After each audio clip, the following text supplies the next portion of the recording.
Hello, so my name is Raymart, like Kmart with a ray at the front if you need that to remember my name. And welcome to my vlog. Let's give it a name. Why not the COVID Chronicles? So this is the first time we met, and so I'm going to introduce myself. So I'm a final year student at the University of the Sunshine Coast. If you don't know where the Sunshine Coast is, it's an hour north of Brisbane. Best place in Australia, to be honest. My unbiased opinion. And I'm studying a Bachelor of International Studies, majors in international relations, politics and Japanese language, which is awesome.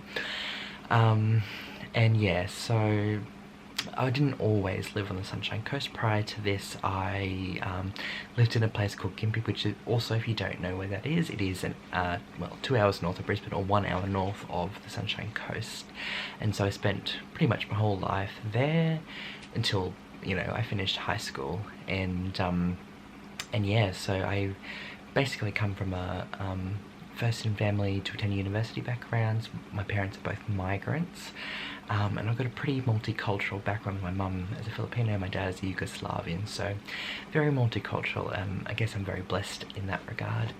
But I guess, you know, in terms of the current environment, I guess, you know, there are so many different silver linings to the current environment, to the current pandemic, and I think that's been really critical in pushing me through. But I think from the outset, when everything started to escalate, prior to that, I had a bit of a run-in, well, a bit of an incident, or a scare you could say, where someone that I had been in contact with, a politician of all people, who was tested positive for the COVID-19, like 5 days after I had met with him and spoke with him at an event that USC held. And so in that time frame, well, actually on that day, I had so many people contact me with sending me the article. I think I had about 30 people, which was a bit overwhelming, but I guess that was the moment where I knew this was a serious, you know, concern. And so that weekend, prior to any advice being released by Queensland Health, I got myself tested. I took the initiative to self-isolate until I found out my results, and it was a very scary time, and you'd think that'd be very productive in that those 3 days that I was in my room.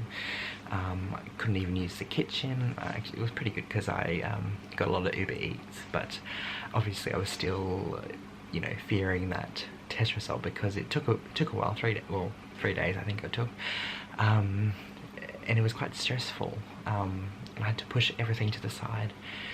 But from then, I think that's when I knew that it was serious, and I think, you know, now that we're all in sort of isolation, I think I can appreciate that more than many who may not have had that experience. So I do understand why, because I was in contact with so many people in that week, between that Monday and that Friday, that if I did test positive, it would have been terrible. And it was not, I wasn't concerned for me, I was concerned for the people that I was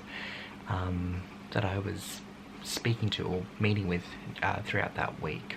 So yeah, that was an interesting time. But when everything started breaking out, I think the biggest thing for me was kind of the challenge of not being able to do anything tangible to help other people who have lost their, or many of their, income streams, or being faced with various difficulties with, you know, homeschooling and all that sort of stuff. So all of this stuff happened, and I just felt that, you know, with the isolation, there wasn't really much that I felt that I could do. However, I think I've been able to kind of rechannel that energy to actually help out, and I'm a student rep at my university, and have you know, forwarded their concerns to the USC executive, and I think that's been my way of dealing with this pandemic, of helping other people, of ensuring that you know, everything will be better moving forward. And I think the kind of overarching concerns that I do have is, you know, if I lose my job, I think that's the most, it's probably one of the most stressful things. I think I'll be okay with the current provisions by the government, but I think personally I prefer to, you know, continue working, and I work 3 jobs as well.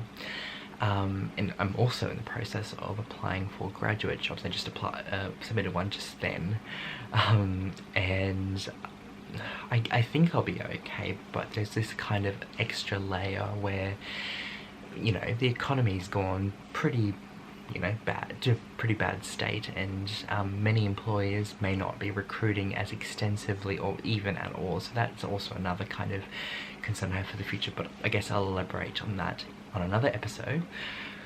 So yeah, so that's my experience so far. Just taking each day as it comes, because every day is a new day, every week is a new week, but we just had Easter and there was chocolate, so it's all good, right?